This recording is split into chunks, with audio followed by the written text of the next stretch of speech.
لا أنام.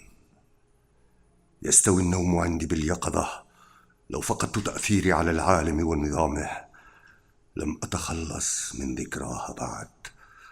صحيح أن موتها باغتني بحاجة قصوى للمستحيل، حاجة إلى القمر، إلى الخلود. السلطة تهب المستحيل حظوظ الإمكان.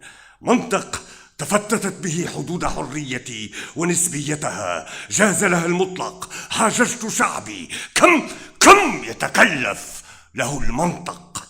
أكره رعيتي، شعبي لا يعي معنى الحرية. اقتلوه، أعدموا. الإعدام متنفس وانعتاق. لهذا ولذاك أهدي أمثل ما في الحقد. لن أنال القمر، لن أنال القمر. طعم العلقم في أن تكون محق،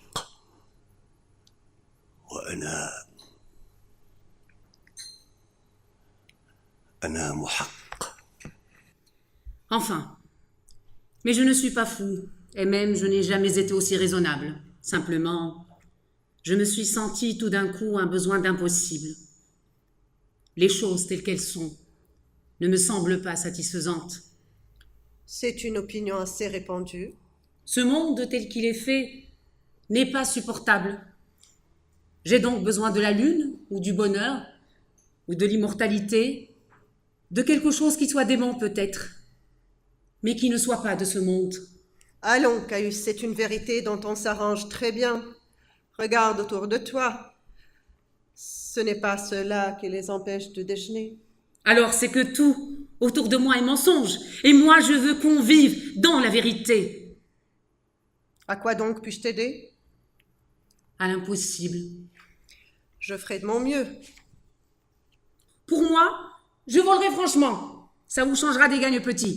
Tu exécuteras ces ordres sans délai. Les testaments seront signés dans la soirée par tous les habitants de Rome, dans un mois ou plus tard, par tous les provinciaux. Envoie des courriers. César, tu ne te rends pas compte? Écoute-moi bien, imbécile. Si le trésor a de l'importance, alors la vie humaine n'en a pas. Cela est clair.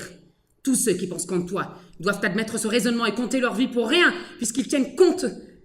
L'argent, pour tout. Au demeurant, moi, j'ai décidé d'être logique. Et puisque j'ai le pouvoir, vous allez voir ce que la logique va vous coûter. J'exterminerai les contradicteurs et les contradictions. S'il le faut, je commencerai par toi. Je te reconnais mal. C'est une plaisanterie, n'est-ce pas? Pas exactement, Kézonia. C'est de la pédagogie. Ce n'est pas possible, Caius. Justement. Je ne te comprends pas. Justement. Il ne s'agit pas de ce qui est possible. Ou plutôt, il s'agit de rendre possible ce qui ne l'est pas. Il y a du vrai dans ce que tu dis. J'ai joué.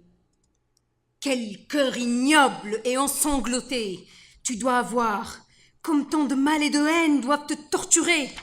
Tais-toi maintenant. Comme je te plains et comme je te hais. Tais-toi! Et quelle immonde solitude doit être la tienne! La solitude! Tu la connais, toi, la solitude? Celle des poètes et des impuissants. La solitude! Mais laquelle? Acte 3e, scène 1. Hélicon, patricien.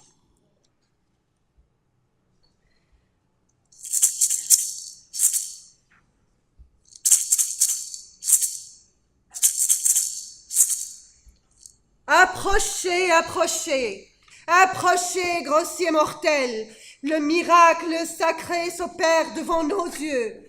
Par une faveur particulière, au règne béni de Caligula, les secrets divins sont offerts à tous les yeux. Toi, qui es comme un rire et un regret. Une rancœur et un élan.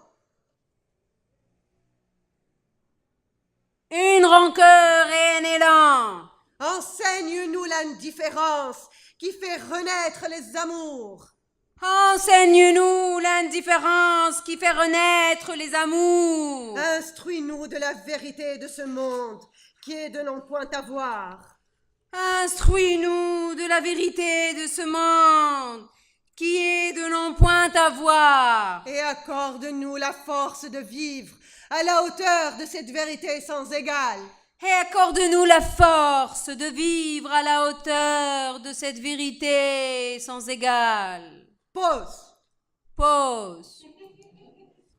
Un complot s'est formé contre toi. Kéréa en est le chef.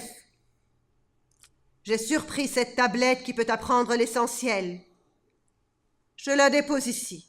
Hélican dépose la tablette sur un des sièges et se retire. Où vas-tu, Hélicon? Te chercher la lune. C'est drôle. Quand je ne tue pas, je me sens seule. Les vivants ne suffisent pas à peupler l'univers et à chasser l'ennui. Quand vous êtes tous là, vous me faites sentir un vide sans mesure, où je ne peux regarder. Je ne suis bien que parmi mes morts. Eux sont vrais. Ils sont comme moi, ils m'attendent et me pressent. J'ai de longs dialogues avec tel ou tel qui cria vers moi pour être gracié et à qui je fis couper la langue. Est-ce donc du bonheur? Cette liberté épouvantable. Sois-en sûre, Kézonia. Sans elle, j'eusse été un homme satisfait. Grâce à elle, j'ai conquis la divine clairvoyance du solitaire. Je vis, je tue, j'exerce le pouvoir délirant du destructeur, auprès de quoi celui du créateur paraît une singerie. C'est cela être heureux, c'est cela le bonheur, cette insupportable délivrance, cet universel mépris, le sang, la haine autour de moi, cet isolement non pareil de l'homme qui tient toute sa vie sous son regard, la joie démesurée de l'assassin impuni. Des bruits d'armes et des chuchotements s'entendent en coulisses. Garde-toi, Caius! Garde-toi! Une main invisible poignarde Hélicon. Caligula se relève, prend un siège bas dans la main et approche du miroir en soufflant. Il s'observe, simule un bond en avant et devant le mouvement symétrique de son double dans la glace, lance son siège à toute volée en hurlant. À l'histoire, Caligula! À l'histoire! Le miroir se brise et dans le même moment par toutes les issues.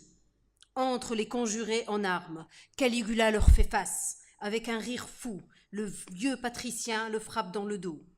Kéréa en pleine figure. Le rire de Caligula se transforme en hoquet. Tous frappent. Je suis encore vivant.